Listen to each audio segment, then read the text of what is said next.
नमस्कार दोस्तों, कैसे हैं आप लोग। आज फिर आपके सामने एक नया सेशन है ना। और पिछले क्लास से तबीयत थोड़ा ज़्यादा सुधार है ना, तो कोशिश करेंगे आज में एजिटेशन का करने का है ना। पिछले कुछ क्लास से मेरा तबीयत थोड़ा सा नाजुक चल रहा था। तो चलिए आज का सेशन स्टार्ट करते हैं। भारत रूस से लगभग कितने अरब यूरो का कच्चा तेल आयात कर दूसरा सबसे बड़ा खरीदार बना। 120 अरब यूरो, 130 अरब यूरो, 144 अरब यूरो या 150 अरब यूरो।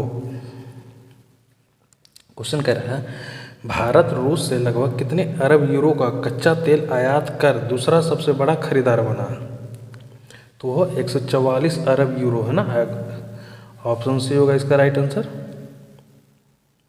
इंडिया रेटिंग ने FY27 में भारत की आर्थिक वृद्धि कितने रहने का अनुमान लगाया गया है। 6.5%, 6.7%, 6.9% या 7.1%। अच्छा, हम आप लोग का हर क्वेश्चन में FY बोलते रहते हैं, क्या होता है इसका मतलब है फाइनेंशियल ईयर है ना। फाइनेंशियल ईयर FY7 कहने का मतलब 77 कहने का मतलब कि फाइनेंशियल ईयर 2026 से 2027 तक है ना। ये होता है फाइनेंशियल ईयर 2026 से 27। तो ये जो रहने का अनुमान है ये 6.9% है ना। क्वेश्चन कह रहा है इंडिया रेटिंग ने फाइनेंशियल ईयर 2027 में भारत की वृद्धि कितने रहने का अनुमान लगाया है। तो ये होगा 6.9 है ना। CCI ने स्टील कीमतों तय करने के आरोप किन कंपनियों पर लगाया है।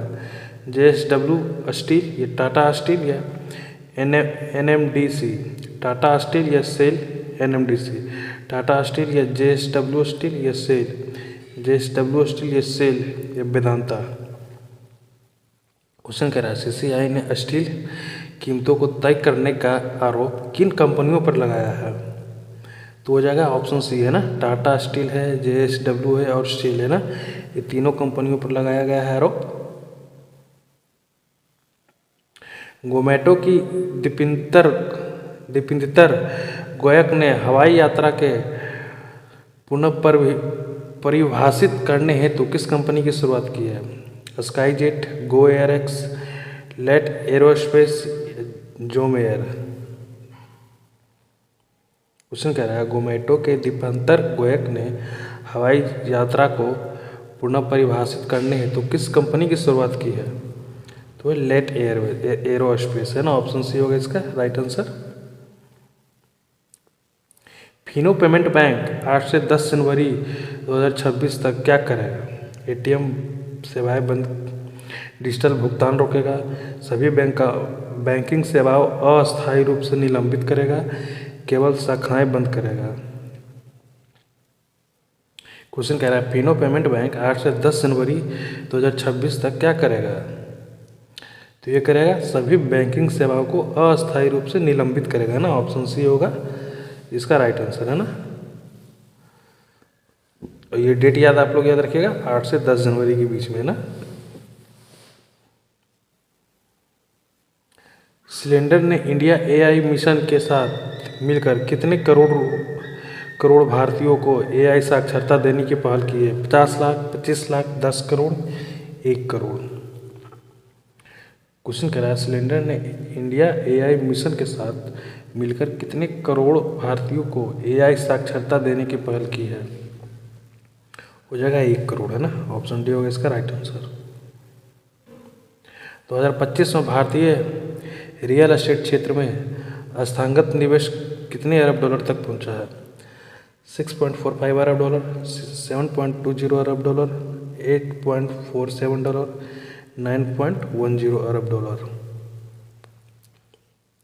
क्वेश्चन कह रहा है 2025 में भारतीय रियल एस्टेट क्षेत्र में संस्थागत निवेश कितने अरब डॉलर तक पहुंचा है। तो है ऑप्शन सी हो जाएगा 8.47 अरब डॉलर है ना। ऑप्शन सी होगा इसका राइट आंसर। अमेजन पे ने भारत में अधिकतम कितने प्रतिशत ब्याज वाली फिक्स्ड डिपॉजिट सुविधा शुरू की है। 7.25, 7.75, 8% या 8.5%। क्वेश्चन कह रहा है अमेजन पे ने भारत में अधिकतम कितने ब्याज प्रतिशत ब्याज वाली फिक्स डिपॉजिट सुविधा शुरू की है? तो हो जाएगा 8% का, है ना। ऑप्शन सी होगा इसका राइट आंसर। भारत ने वैश्विक वैज्ञानिक महत्व वाले किस प्रभाव का पहला सुपरकंडक्टर सिमुलेशन विकसित किया है? डॉलर प्रभाव, ग्रीन हाउस प्रभाव, एम्पेक्स प्रभाव, फोटो इलेक्ट्रिक प्रभाव। क्वेश्चन कह रहा है भारत ने वैश्विक वैज्ञानिक महत्व वाले किस प्रभाव का पहला सुपर कंप्यूटर सिमुलेशन विकसित किया है? हो जाएगा एम्पेक्स प्रभाव, है ना। ऑप्शन सी होगा इसका right answer.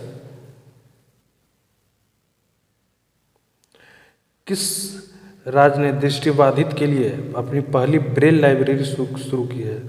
Bihar, Rajasthan, Madhya Pradesh, Uttar Pradesh. Question कह रहा है किस राज्य ने दृष्टिबाधितों के लिए अपनी पहली ब्रेल लाइब्रेरी शुरू की है? हो जाएगा उत्तर प्रदेश, है ना। ऑप्शन डी होगा इसका राइट आंसर। भारतीय सेना ने नागरिक संपर्क के लिए रेडियो संगम सामुदायिक स्टेशन कहाँ लॉन्च किया है? श्रीनगर, लेह, पुंछ, राजौरी। क्वेश्चन कह रहा है भारतीय सेना ने नागरिकों संपर्क के लिए रेडियो संगम समुदाय स्टेशन कहाँ लॉन्च किया? वो राजौरी में, है ना। ऑप्शन डी होगा इसका राइट आंसर। नीरज चोपड़ा ने अपनी एथलीट मैनेजमेंट फॉर्म का क्या नाम रखा? Gold sports, NC athletes, Chopra sports, well sports. Question कह रहा है नीरज चोपड़ा ने अपनी एथलेटिक्स मैनेजमेंट फॉर्म का क्या नाम रखा? हो जाएगा वेल स्पोर्ट्स, है ना। ऑप्शन डी होगा इसका राइट आंसर। डीआरडीओ ने किस नाम की हाथ से संचालित समुद्र जल विलवनीकरण प्रणाली विकसित की है? जल रक्षक, सी प्योर, स्वदेश, एक्वा इंडिया। क्वेश्चन कर रहा है डीआरडीओ ने किस नाम के हाथ से संचालित समुद्र जल विलवनीकरण प्रणाली विकसित की है? तो है स्वदेश, है ना। ऑप्शन सी होगा इसका राइट आंसर।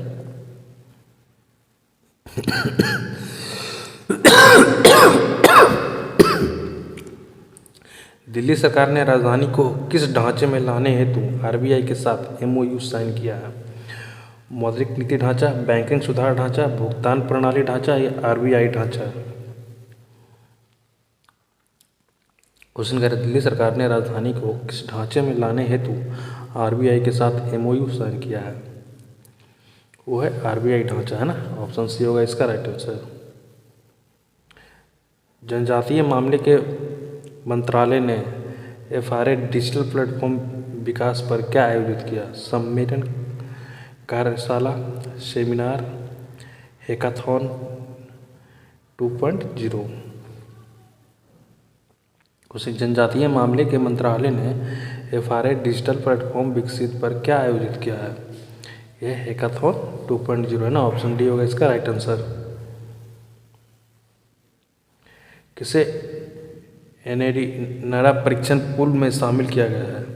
पीवी सिंधु और साइना नेहवाल, हरमनप्रीत कौर और स्मृति मंदाना और जेमिमा रोड्रिग्स, मिताली राज और झूलन गोस्वामी। क्वेश्चन कह रहा है किसे नाड़ा परीक्षण पूल में शामिल किया गया है? तो यह है स्मृति मंदाना और जेमिमा रोड्रिग्स, है ना। ऑप्शन सी होगा इसका। आप लोग ये नाम रखिएगा ना, ये नाम भी आ सकता है किस में शामिल किया गया? तो नाड़ा में, है ना, एनएडीए। पूर्व विश्व बिलियर्ड्स चैंपियन मनोज कोठारी का निधन किस वर्ष की आयु में? 65 वर्ष, 66 वर्ष, 67 वर्ष या 68 वर्ष की उम्र में? क्वेश्चन कह रहा है पूर्व विश्व बिलियर्ड्स चैंपियन मनोज कोठारी का निधन किस वर्ष की आयु में? और 67 वर्ष की आयु में, है ना। ऑप्शन सी होगा इसका राइट आंसर। जो रूट ने टेस्ट क्रिकेट में किस खिलाड़ी के 41वें शतक की बराबरी की है? Sachin Tendulkar, Jack Kallis, Kumar Sangakkara, Ricky Ponting. Question कह रहा है जो रूट ने टेस्ट क्रिकेट में किस खिलाड़ी के 41 शतक की बराबरी की है? तो वह रिकी पॉन्टिंग, है ना। ऑप्शन डी होगा इसका राइट आंसर। तो आज का सेशन हम लोग यहीं पे समाप्त करते हैं और उम्मीद करते हैं कि आप लोग मैक्सिमम से मैक्सिमम सही किए होंगे। तो ठीक है, मिलते हैं अगले सेशन में, है ना। तब तक के लिए थैंक यू।